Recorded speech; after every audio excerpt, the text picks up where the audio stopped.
ధన్యవాదాలు అధ్యక్ష. నేను ముఖ్యమంత్రి గారి రిప్లై కన్నా ముందే ఆ విషయం చెప్పాలనుకున్న అవకాశం రాలేదు. అయినా ఇది ప్రధానంగా రైతులకు సంబంధించినటువంటి సమస్య.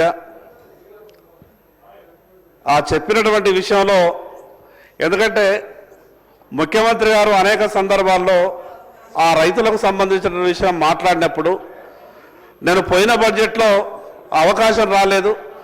మరి ఈ దాంట్లో గవర్నర్ గారి ప్రసంగంలో స్పష్టంగా ఆ విషయం పొందుపరుస్తారేమో నేను అనుకున్నా. ఇది రైతులకు సంబంధించినటువంటిది.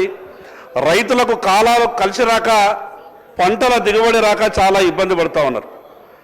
కేంద్ర ప్రభుత్వం ప్రవేశపెట్టినటువంటి ఈ ఫసల్ బీమా పథకంలో రాష్ట్ర ప్రభుత్వ వాటాతో పాటు రైతు కట్టేటటువంటి వాటాని కూడా ప్రభుత్వమే కడుతుంది అని గతంలో ముఖ్యమంత్రి గారు చెప్పారు. కాబట్టి మరి సంవత్సరం గడిచిపోయింది.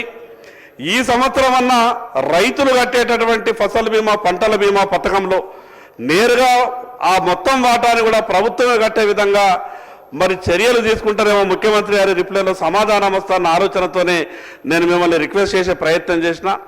అధ్యక్ష, అన్ని విషయాలు దాంట్లో పొందుపరిచిండ్రు. ఇంతసేపు దాదాపు 3 గంటలు ముఖ్యమంత్రి గారు మాట్లాడినటువంటి తీరు నాకు చాలా సంతోషం అనిపించింది. ఎందుకంటే కేంద్ర ప్రభుత్వం గొప్పగా సహాయం చేస్తున్నటువంటి విషయాన్ని ముఖ్యమంత్రి గారు స్పష్టంగా రాష్ట్ర ప్రజలకు చెప్పారు. ఇది వాస్తవం చెప్పాల్సిందే అధ్యక్ష.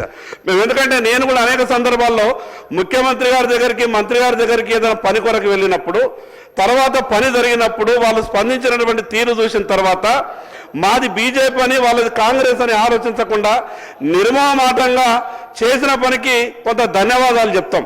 ఈరోజు ముఖ్యమంత్రి గారు స్పష్టంగా చెప్పిండ్రు రాష్ట్ర ప్రభుత్వానికి రాష్ట్రానికి కేంద్ర ప్రభుత్వం ఎంత గొప్పగా సహాయం చేస్తున్నదో అన్ని విషయాలు చెప్పినందుకు నేను ప్రత్యేకంగా ముఖ్యమంత్రి గారికి ధన్యవాదాలు చెప్తా ఉన్నా.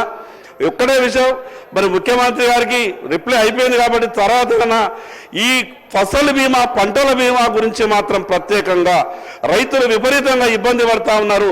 పంట దిగుబడి తక్కువైనప్పుడైనా సరే పంటలకు ఇన్సూరెన్స్ ఉంటే నష్టపరిహారం వచ్చేటటువంటి అవకాశం ఉన్నది.